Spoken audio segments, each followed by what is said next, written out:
With each version of the Pokemon game, we will experience adventures with different lands, with different Pokemon specific to each region.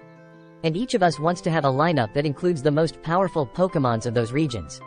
In this video, we will come to the most powerful Pokemon of the Kanto region, the first land in the Pokemon game series. Of course, this list does not include starter and legendary, because they are already very good and highly recommended Pokemons. The most obvious and dominant choice for physical attacker Pokemon in the Kanto region is Mega Kangaskhan. The power of ability Parental Bond takes Mega Kangaskhan straight to the top of the most powerful Pokemons in Kanto region. This ability will give it the ability to repeat any move it uses with 1/4 power. Turns power-up Punch into a sword dance that can deal damage, giving Body Slam a 51% chance to paralyze. Rock Tomb reduces opponent's speed by 2 times, and Mud Slap becomes a bully move very godly.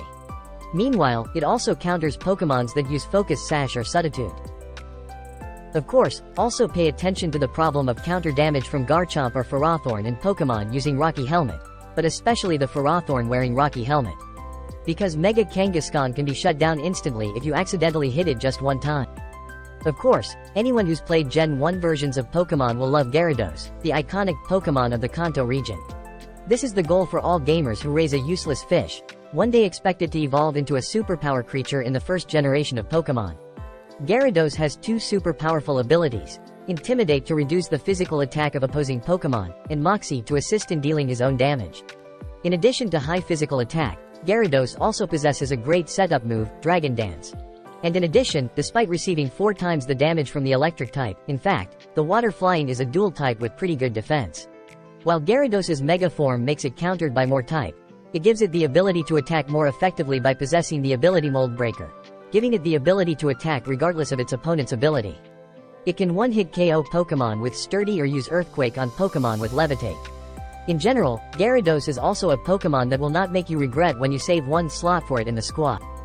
Regarding the special attack, we will come to Gengar. Although it no longer has the Levitate ability that makes it immune to the Earth type, the Mega Evolution has made its defense power less important. Mega Gengar has a high speed and a ridiculous special attack. In addition, the ability Shadow Tag prevents the opponent's Pokemon from retreating. When the opponent's Pokemon has no way to fight Mega Gengar, it must stay on the battleground, even sitting and watching it set up with nasty plot but can't do anything. Its Ghost-type move Shadow Ball can handle Psychic-type Pokemon, Focus Blast is for Shadow-type Pokemon, and Poison-type Sludge Wave is especially deadly against any Fairy-type Pokemon. Besides, it has many annoying support moves like Hypnosis to put you to sleep, Taunt to counter support Pokemon, or Substitute to prevent strong opponent. Of course, mentioning Gengar is referring to its longtime opponent Pokemon, Alakazam and Mega Alakazam. If Gengar is an example of possessing high attack power and low defense, then Alakazam also pushes that concept to a new level, literally a glass cannon. Basically, Alakazam's fighting style is the same as Gengar's, except that it can't make opponent cannot retreat with Shadow Tag. When evolving to Mega form, Alakazam skyrockets special attack and speed. Using only move Psychic can handle most opponents if not Dark, Steel, Psychic type. It then also has Focus Blast and Shadow Ball to cover this weakness. Alakazam's ability Trace can copy an opponent's ability to get their advantage in certain situations, such as Swift Swim when fighting Rain Tactic Pokemon's team. Alakazam desperately needs the advantage of speed, because if he can't shut down his opponent with one move, he'll probably be knocked down shortly after. If you want a more balanced and diverse attack Pokemon, we have Niticking. There are attack stats evenly distributed for 2-side special and physical, neither too high nor too low. It also doesn't have Mega Evolution like the 2 above, so it certainly can't have as high ATK as the last 2.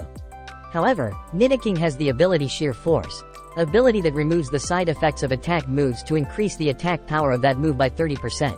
Extremely deadly with a very diverse system of move that Niticking possesses to be able to handle all types. Another advantage of Niticking is that it has a duo type of ground, Poison. It is immune to the electric type as well as the negative status effects from the electric type, the poison type, and can break the toxic spike. However, the limited in speed stat, as well as no way to increase stats or recover, makes Niticking unable to stay long on the battleground. Clefable is an appropriate choice if you want to find a Pokemon that can take on all the roles in a Pokemon team. It has a Fairy type, can tank well, recovers well, supports well while still having setup moves to be able to deal damage. Clefable also possesses 2 good defensive ability, Magic Guard and Unaware. Clefable has 2 very good setup move, Cosmic Power that increases defense, and Calm Mind that increases both special attack and special defense.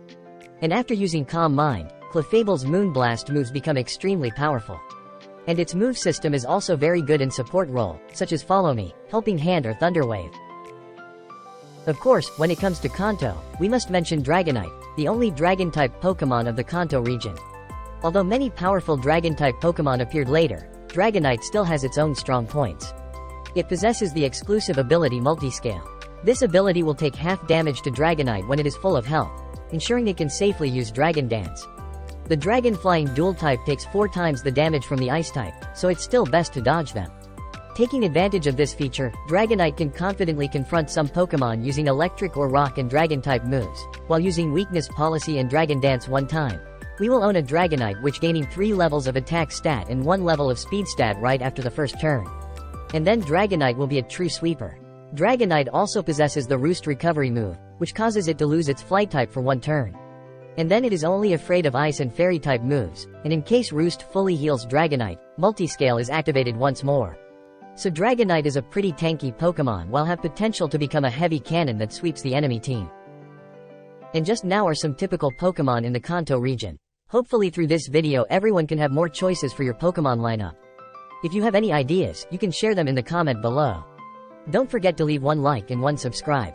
Now goodbye everyone.